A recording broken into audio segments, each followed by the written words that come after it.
I want to talk about multiplex. And normally we think about multiplex, at least when we've been learning how to juggle. For example, when I was growing up, people would talk about multiplex. It would always mean generally two balls thrown from one hand, and then they go someplace at the same time in different ways with different techniques. But I think these days I have a little bit of a different view on multiplex, and that is, for me, multiplex is simply this idea that there's more than one thing happening at the same time. In that way, I don't even want to define it more specifically than that in terms of types of throws or numbers of objects or numbers of hands or body parts involved. I can just say for now, multiplex is more than one thing happening at the same time.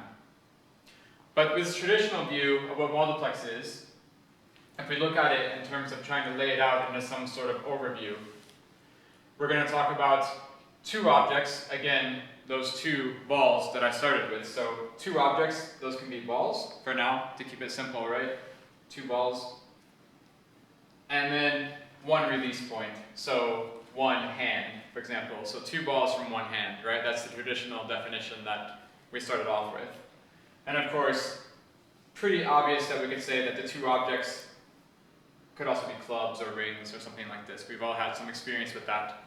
But as a basic definition, we have these two balls going from one release point or one hand, and mostly, or kind of all the time when I was starting off at least, they're going to be throws. The technique of the balls from the hand are going to be thrown. Both of the objects will be thrown.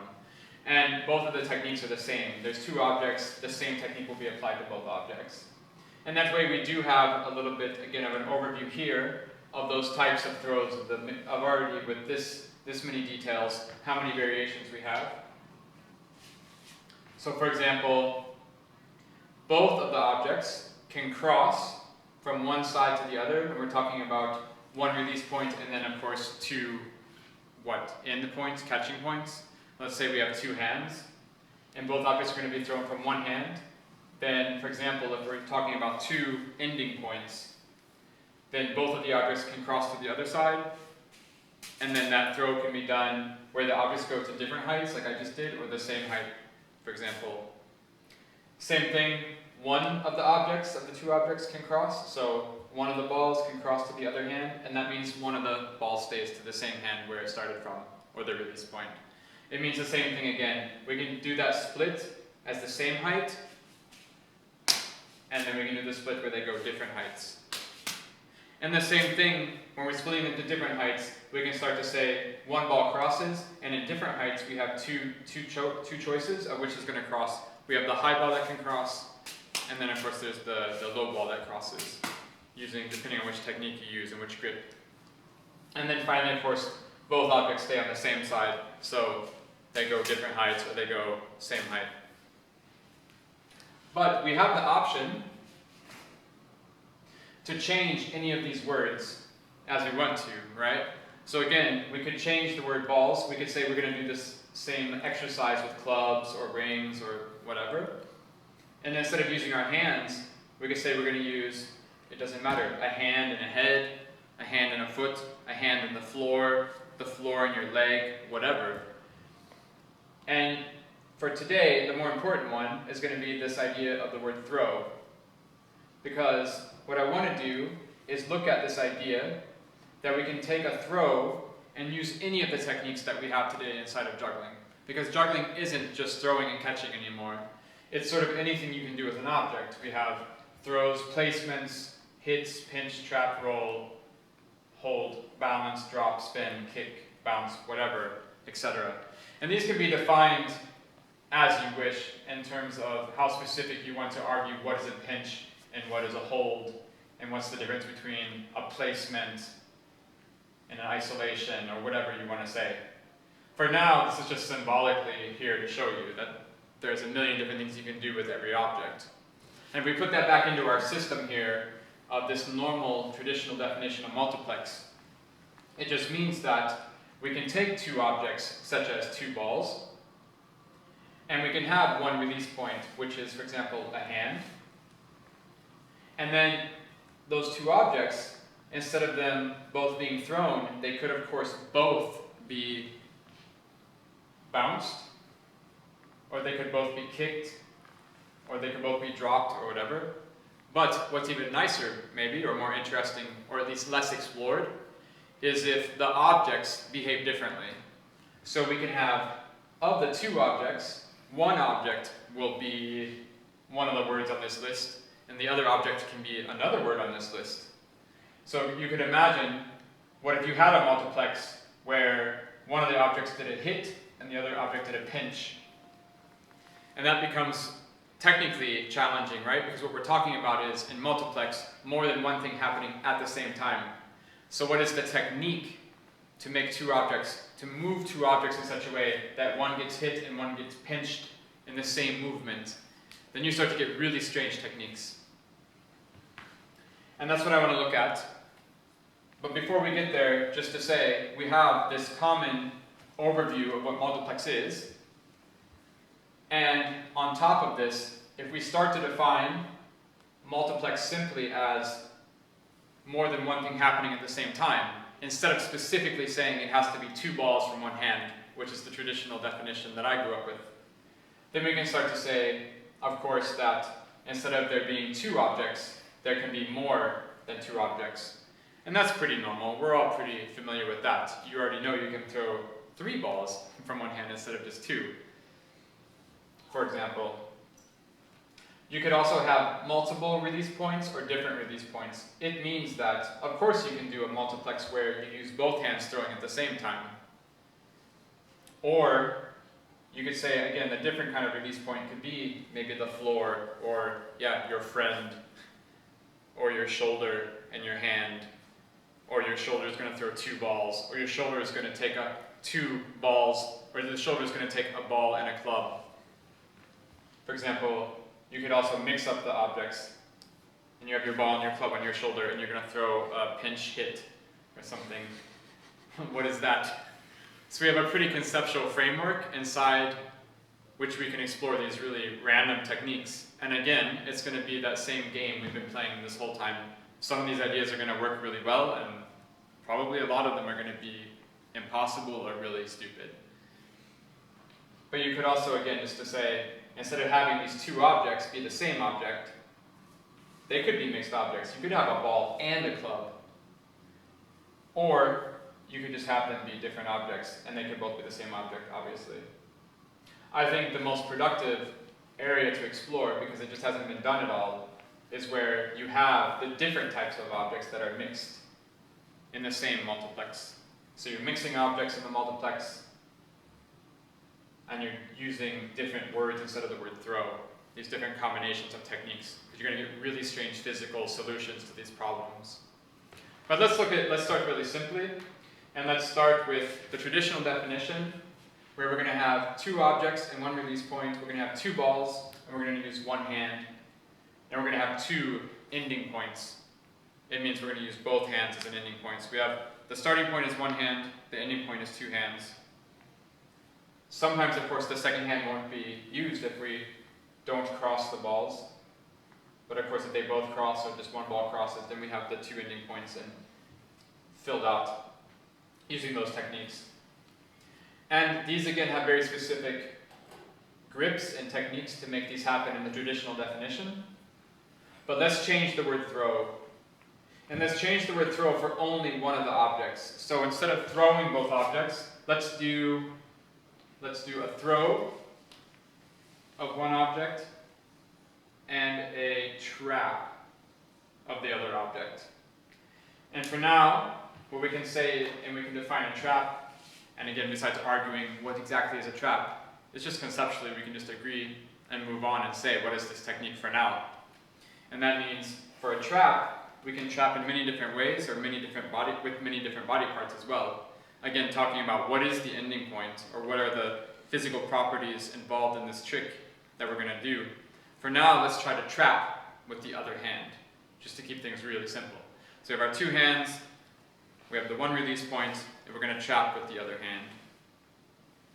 And for now, let's start to say that, let's use the really, really common idea in multiplex where one ball is going to cross and they're going to go to the same height. Right? This is maybe the first multiplex you might have ever learned. I think it was the first one I ever learned, that this was the multiplex, right? That's even more simple than both objects staying to the same side. It's certainly more simple than both objects crossing the same height. That came much later from when I started to juggle. So for now we're going to say both objects go to the same height and then one object goes to each hand. And in that way, of course, the grip is, we have some sort of grip where the balls are perpendicular to my arm. So instead of holding them in the straight line parallel to the arm, I have them at a right angle perpendicular to the arm like this, so they come side by side. And that way we can say there's a ball that's on the inside, again more towards the middle of my body, and there's a ball on the outside, or away from the middle of my body. So we have the inside ball and the outside ball. And for now, again, we want to try to do a throw and a trap. So let's trap the inside ball with the other hand. So if you hold your two balls in whichever hand you want, then your other hand, you're going to trap the inside ball, and we can say that for now, we're going to have some sort of, just the technique of that trap is going to be that you're going to bring those hands up together, and you're going to trap the inside ball so the outside ball flies in the air, right? And in that way we have one ball stays to the release point, and the other ball goes to the other ending point.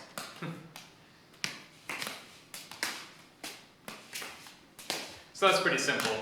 I just wanted to define what that trap means, because it could be a little bit confusing. What are you talking about? There's going to be a throw and a trap. You're going to trap with the other hand. What does that mean exactly? For now, we can just take this as a very specific technique and work from there. So let's say then that instead of one ball crossing, we're going to say that both balls stay to the same side. So we have one release point, we have these two ending points, and the balls are going to stay back to the ending point, which was also the release point. And in this way, when we do the trap, we can start to play around with this grip and the order of the balls, since we haven't been specific about that yet. It means, of course, also, when one ball goes to the other hand, we don't care so far about which ball that is. It can just be one of the objects. One ball crosses. We haven't said which one. So we have these options to play around with. And now, when I trap that inside ball, as the other ball is in the air, and it's going to come back down to the same hand, roll the ball that's in the hand over to be the outside ball, and then the other ball will be the inside ball. So we're going to switch places with those two balls. So the inside ball will become the outside ball.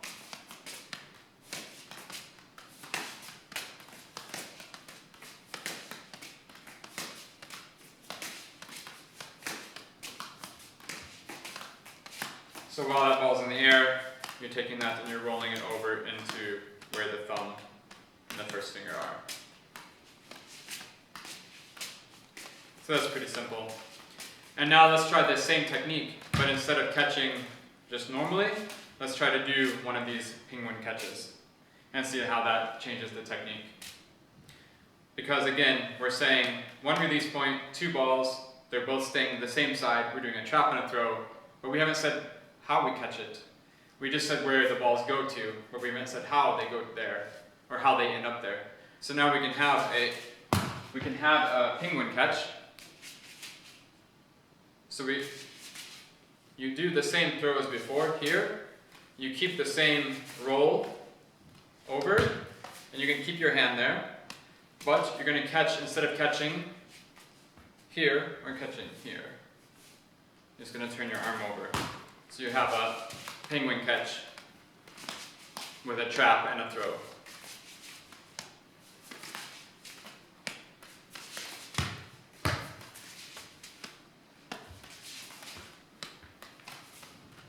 Yeah, good.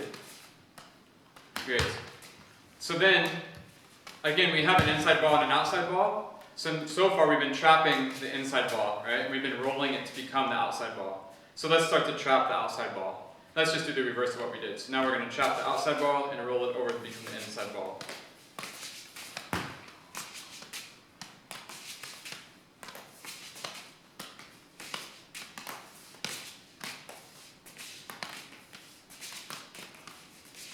And again there, let's try to do the penguin catch as well. But this time when we do the penguin catch, let's try that we don't change the ball's position. So we're going to trap the outside ball, and it's going to stay where it is, and then we're just going to do a penguin catch from there.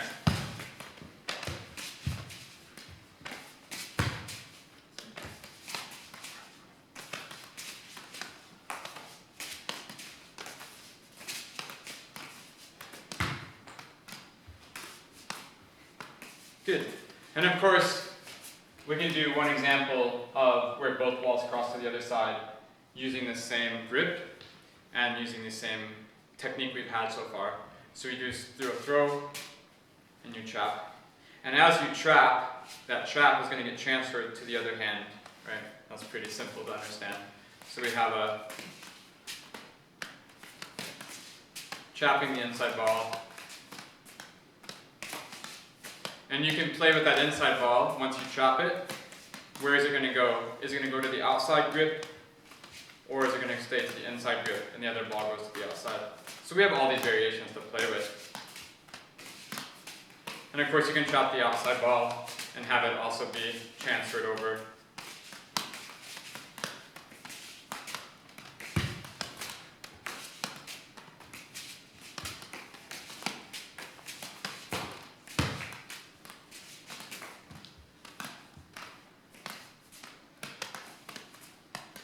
So of course, we're not doing all the variations or all the combinations of these, but I think the concept is clear, and if you want to work through the whole matrix of all the combinations of every variation, of course you can if you're interested in this type of work. But I think you understand what we mean now, that we can change the throw into some sort of other technique. And so now we have this trap with another body part for now we're using the other hand. Of course, everything we were doing so far, we were looking at it in one way as the same height. And of course, you can investigate all these variations by thinking about what it means if they go to different heights. Again, that we have this traditional overview of what multiplex is with 2 balls, 2 hands, and 2 throws, where you do have, for example, 1 ball crossing to the same height, or then to the different height. And you have the high ball crossing, or then you have the low ball crossing. And as you go, there's no right or wrong answer, but you can start to define these different variations as you want, and make up your own rules and say, okay, if I start to define this is the same height, and this is a different height, what does that mean when I go to make a trap and a throw? And what does that mean if I do a trap and a throw where they go to different heights and they both cross? How do I start to define that? And then you have to make up your own rules and stay consistent with them. Of course, now already you can start to evaluate what you've already done and say, okay, well they went to the same height, but I had a trap that makes them go to different heights, etc. But it's up to you to decide. There isn't any right or wrong, of course, but it's only that you work forward in a consistent manner. So, what we should look at now is, instead of just trapping with the hand, what if we start to trap with other body parts and put it into the same system? So instead of trapping with our hand, we can also trap with, for example, let's use our elbow on the other side. So we're going to try to trap with the opposite elbow. And again, let's keep our grip where we're talking about the same height. And of course, the detail here between same height and different height is we're really talking about the grip. We have the same height grip, and we have the different height grip. And then, of course, the same height grip, we get this inside-outside ball, and the different height grip, we have the ball that's in front and the ball that's closer to you, or however you want to say, farther away and closer to you. But for now, let's stick with the same height grip, the one we were doing with the hand. And let's just replace the hand with our elbow. So for now, we'll take the same inside ball, and instead of trapping with the hand, let's just put your elbow in the way. Put your elbow in the way of that throw. So that's going to trap that ball, and you can trap it there in your elbow, and the other ball is going to fly into the air. And then of course we have the variations of where one ball crosses, or both balls cross. For example, let's look at those two. So let's just start with one ball crossing. So we're going to trap the inside ball, and the other ball is going to stay to the same side. Try that out. Again, you can really just think the balls are coming up, and you turn your arm over, and you hit your elbow right there. And of course the other ball is going to fly out. And if you just bend your elbow, then the ball is in the elbow. And in that way we have, again, in a very easy definition, we have an idea that one ball is crossing and one ball is staying to the same side. So we have inside ball trap, and the second ball that's not trapped is coming back to the same hand. But now let's try that both balls cross. So both are going to cross. And it means then that on this side we have an elbow trap and a catch in the hand. So for example, we have like this, if you want.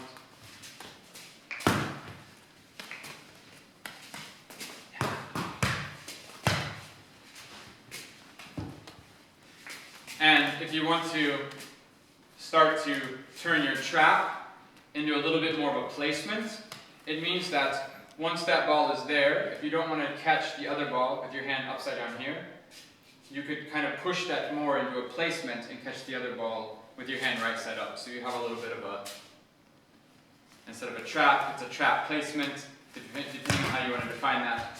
But for now, it just means if you want, you could turn your hand over and catch it normally. And there, both balls are crossing, of course, to the other side.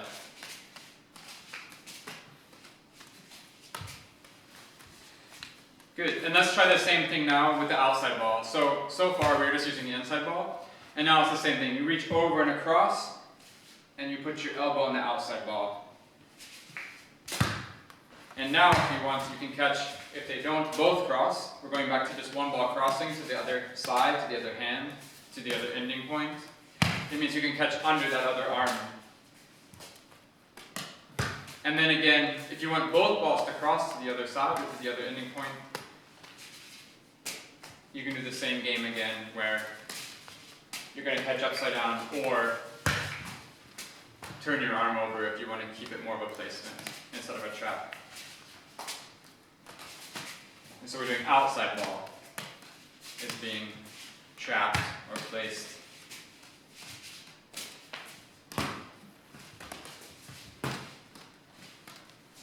And of course, besides the hand and the elbow, you can use other body parts. So let's look at the next one. Let's change the grip from the same height split to the different height split. And instead of trapping with the hand or the elbow, we're going to trap with our armpit, or at least under the arm somehow. And of course, let's see, if we start with the funny one, we can try to trap the ball that's farther away from us, the one that's in front. And you're going to bring that down and of course trap it with your armpit. And of course the other ball should fly up and then you can catch it. Let's say they split one each side. So we have a little throw. It's kind of silly.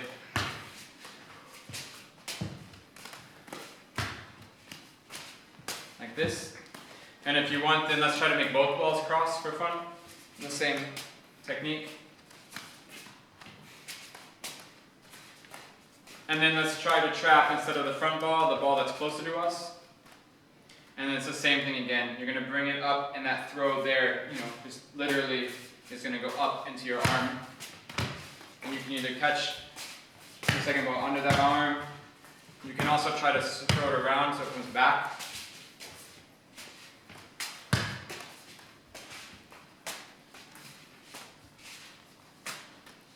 So now we have a technique where it's coming back really easily. Or then again, of course, you can catch both to the other side in lots of different ways.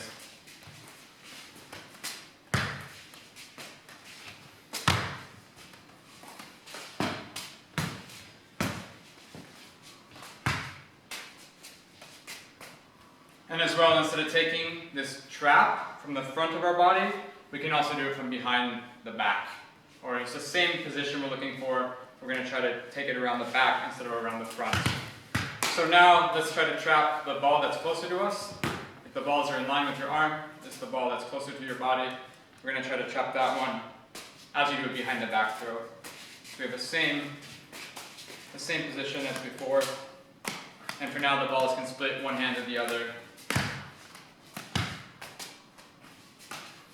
And if you want them both to cross, you can do that too.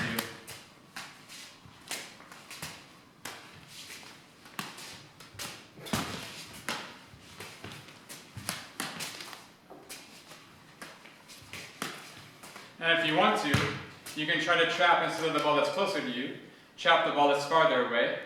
And you're going to trap that there, and it means then, of course, the second ball is just going to go straight up and down, and you can catch it behind the back.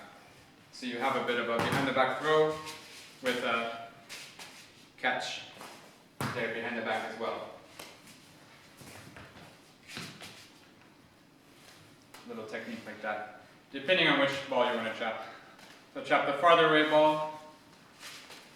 It's going to go up, try to get it up under your arm as much as you can, and then the other ball just falls back down.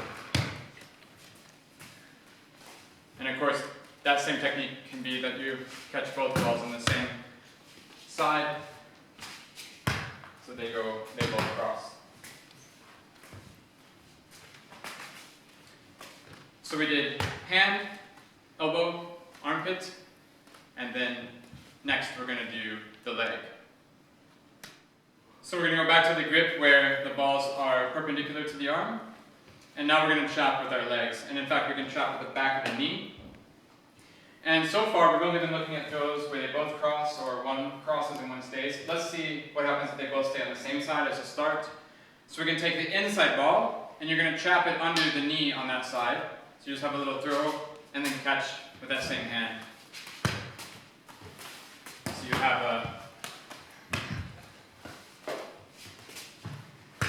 inside ball trap, and the other ball goes back. And they both stay on the same side of the body. Let's see if we change. We're going to have one ball go to one side and one ball stay to the same side. And that way, let's take the outside ball and trap it under the opposite knee. So we have a here, but instead of catching with that other hand, you can catch underneath with the same hand. So you're going to have an under the leg trap, behind the knee trap, with the outside ball. And after you do that, the ball that flies in the air, you can reach under and across and catch onto that leg that's trapping the ball.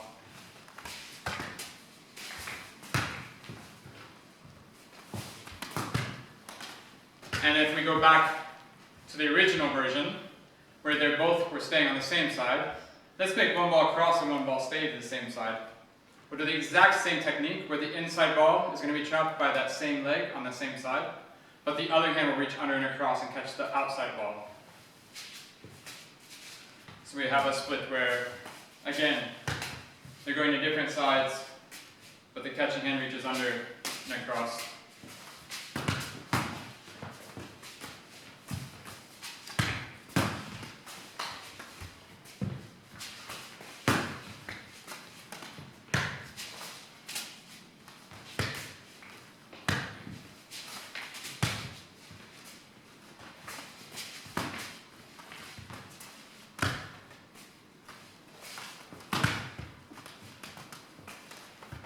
Great.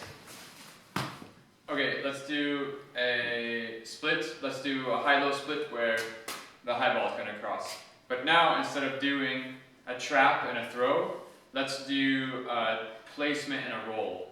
So one of the objects will do placement and the other one will do a roll. And let's say that the ball that doesn't cross the low ball on this high-low split, that would be the placement, and the high ball crossing would be the roll. We just do that on the hip then. So we're going to do a placement of the ball. We're going to have this grip here that is parallel, in line with the arm, and the ball that's closer to you will do a placement on the hip, and the other one does a roll to the other hand. So pretty simple split like that. We have a placement and a roll and a multiplex there. And as well, then we can try to do, let's try to do a multiplex stack where they both stay to the same side. And we'll do, again on the hip, a placement and a roll. You can catch under the leg there. And we're still placing the ball that's closer to you. A placement and a roll. Yeah. And then let's try, we can try to do, let's place the ball that's farther away from you, the ball that's in front. And that can go here, and we'll try to catch the roll under with the other hand.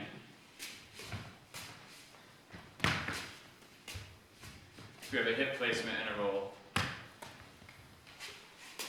You can do that on the other leg as well if you want.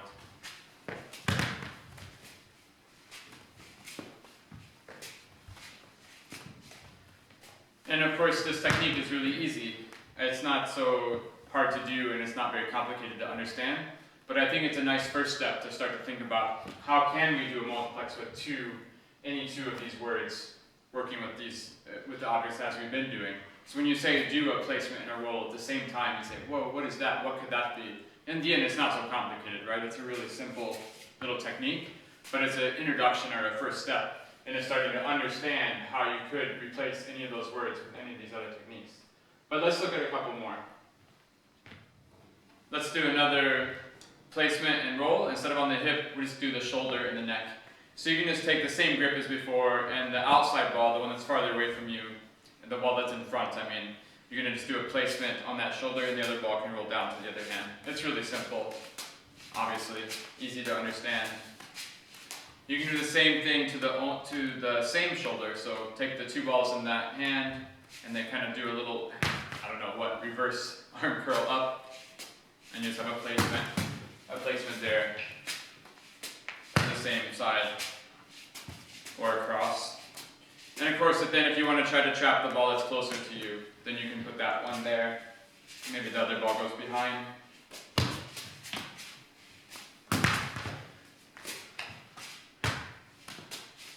So we have a placement and a roll of sorts. But again, it can be done in one movement.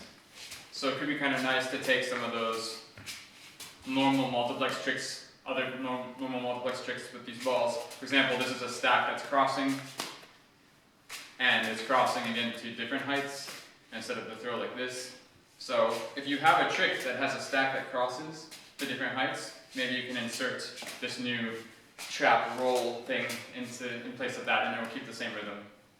But again, those two words, trap and roll, or placement and throw, or anything, any combination that we've been doing, those words can be anything. So let's just look at one more example where we just take some other words here and we try to apply it as one final example to convince you that really this multiplex can be any sort of technique that you want to combine.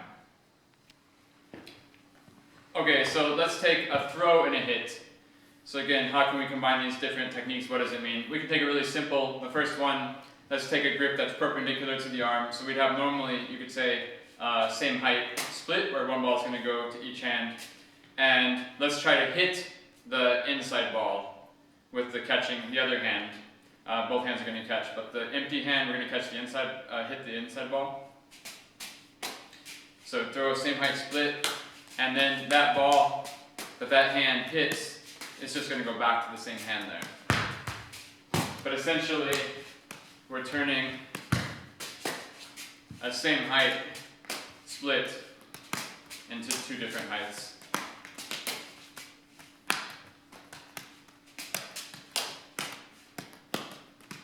And let's try to do the same thing so that the other hand catches both balls. So we have a hit, and then the hand catches both balls. So both balls are crossing to the other side. And then that way we do have some sort of weird little technique where normally if I don't hit anything and I do two throws like we normally would do, you get a same height split and one ball goes to each hand. But now we're turning this kind of technique into this kind of technique. Actually, we have a little hit with the other hand.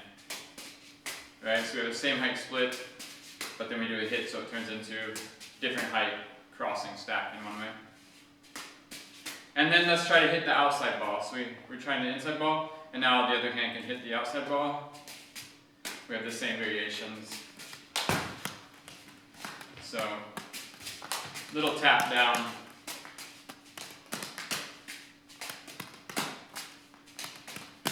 And you can still have the hitting hand catch both balls if you want. We're just hitting the outside. There's a lot of variations, obviously. You can hit the outside ball, catch in the hitting hand, catch the other ball underneath that arm, or both can go to the hitting hand.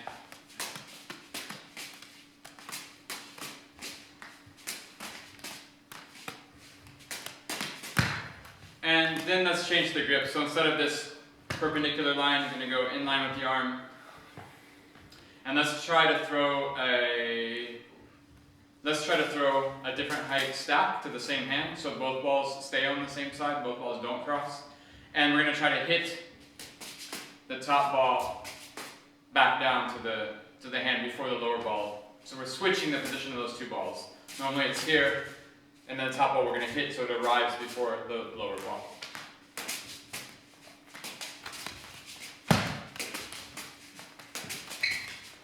So we have a throw and a hit multiplex.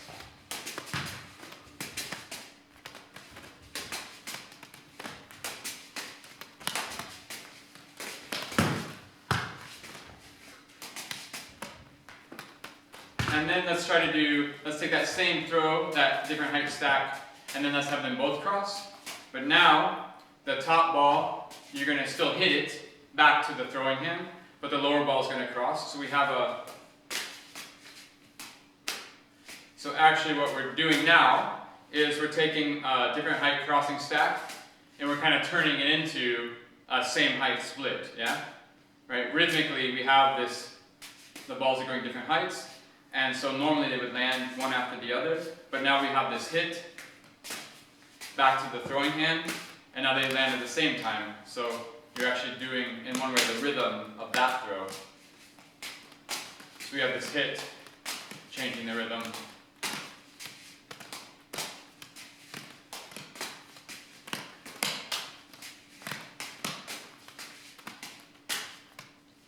And of course, there's a million variations we're not doing. But with this whole idea of this multiplex map, it goes back to the first idea, that I have these three parts of juggling, the objects, body, and rhythm. And the point isn't to understand and write down all of the parts of juggling. It's to understand that there's these areas of juggling, and in between those areas, there's a lot of unexplored territory. So by having some sort of map, I can understand where I haven't been, not just where I have been. It's the same thing now for the multiplex. We have this idea of what's the breakdown of the concepts inside of multiplex, and what could the variations be. And the point isn't to understand and just write down every single thing I've done. It's to understand and say, oh, actually, looking at this map, I haven't done this one and this one together. And what would that be? And a lot of times, again, jugglers, I think, are interested in doing new tricks that are creative and technical and fun and easy at the same time, or at least physically possible, with some sort of challenge, of course, personal challenge, but also that you can do it eventually. And in this way, I think having these ideas of multiplex, especially this sort of map where we're combining different techniques, it's pretty easy to do because we just haven't done it before. So you think about what kind of tricks am I going to learn? Sure, you could learn a new 7-ball side swap, back crosses, or whatever. That's cool. You could take a lot of time to learn that and maybe get some sort of respect or validation from your peers or from your community. But at the same time, you could learn something really quickly just using these concepts because nobody's really done it before. So there's a lot of unexplored areas of juggling that I think are a lot more, and not more productive in the long term, because I think everything should be done with juggling. But if you want to talk about the best use of your time and efficiency and energy and where should I put my hours into practicing, according to what your goals are, then maybe something like this is a lot more useful to work on than more catches of your 7-ball back crosses, as a suggestion. So there's just so many unexplored areas of juggling.